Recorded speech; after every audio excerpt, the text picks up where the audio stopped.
High, আপনাদের সকলের মধ্যকার পরমাত্মাকে আমার প্রণাম। আজকে আমি একটা ইন্টারেস্টিং জিনিস নিয়ে ডিসকাশন করব। এই ডিসকাশনের একটা কারণ হচ্ছে যে আমি যখন কোনো কনসালটেশন করি আমি প্রত্যেককে বলি আপনার ফোন নাম্বারটা আমাকে দেবেন। আমি ফোন নাম্বারটা চেক করে বলবো যে ফোন নাম্বারটা আপনার জন্য ঠিক আছে কিনা, আর যদি প্রবলেমেটিক হয় সেটা কী কী প্রবলেম নিয়ে আসতে পারে।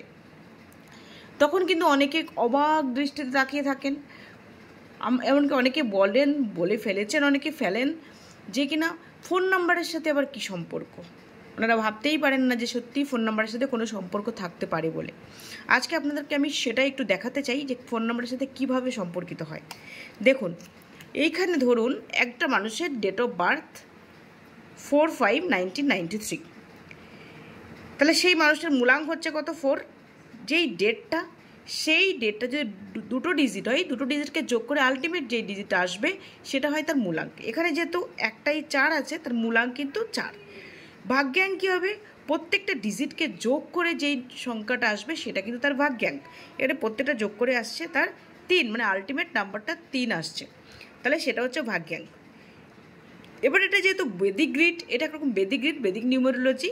স্ট্যান্ডার্ড গ্রিডটা কী হয়? 319675284।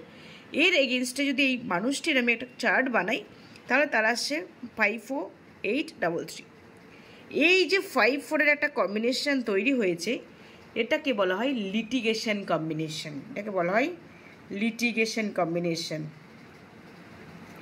অথবা এটার অপর নামও দেওয়া হয় বন্ধন যোগ, বন্ধনযোগ্য বলা হয়।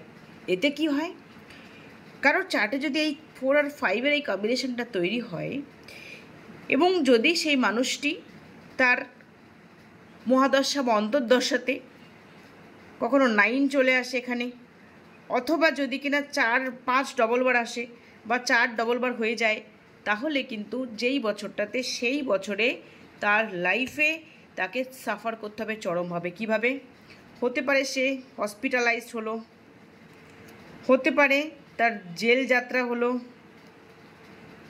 সিভিয়ার কোনো ডিজিজ, অথবা হতে পারে তার ডিভোর্স। এগুলো তাকে ফেস করতে হবেই হবে। এটা হচ্ছে লিটিগেশন কম্বিনেশন যাদের চার্টে এটা তৈরি হয়। সিমিলারলি এই যে ফোন নাম্বারটা, এর মধ্যে 4 আর 5 রয়েছে দেখুন, তাছাড়া অন্য ডিজিটগুলো রয়েছে, অন্যগুলো প্রবলেমেটিক রয়েছে। স্পেশালি 4 আর 5-এর কথা যদি আমি বলি, এই যে 4 আর 5 যদি কারোর ফোন নাম্বারে থাকে তার ক্ষেত্রেও কিন্তু তাকে এই প্রবলেমগুলো ফেস করতে হবে। কী হবে? তার ক্ষেত্রেও দেখা যাবে হসপিটালাইজড হয়ে হিউজ মানিটারি এক্সপেন্ডিচার হয়ে গেল, অথবা কোর্ট কেসেতে সে ফেসে গেল, আইদার হসপিটালাইজেশন নাহলে কোর্ট কেস। এই সমস্ত কারণের জন্য কোনো লিটিগেশন, এই জন্য কিন্তু তার হিউজ এক্সপেন্ডিচার হবে, টাকা পয়সার প্রচুর অপচয় হয়ে যাবে।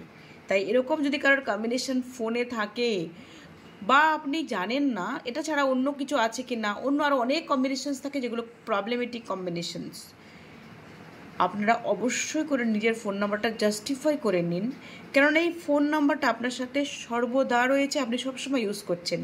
এই ফোন নাম্বারে ব্যাড কম্বিনেশন যদি থাকে, সেই কম্বিনেশনের যে ব্যাড এফেক্টটা সেটা কিন্তু আপনার মধ্যে আসবেই। তাই চেষ্টা করুন যে নিজের ফোন নাম্বারটা যাচাই করে নিতে। যদি ব্যাড কম্বিনেশনস থাকে ফোন নাম্বারটা চেঞ্জ করুন, না করতে পারলে অফিসিয়াল ফোন নাম্বার হলে সেটাকে প্যাসিভ করে রাখুন।